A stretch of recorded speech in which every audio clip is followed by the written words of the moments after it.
शहर सोलापूर तालुक्यातील रानमसले येथे सोमवारी दुपारी 12 ते 12:30च्या सुमारास भर दिवसा धाडसी घरफोडीची घटना घडून सुमारे 6.5 लाख रुपयांचा ऐवज चोरट्यांनी लंपास केला.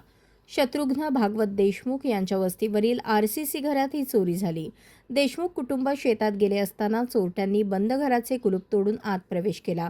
त्यानंतर कपाट उचकटून 4 तोळे सोने आणि कांद्याच्या विक्रीतून मिळालेली सुमारे 75,000 रुपयांची रोख रक्कम चोरून नेली.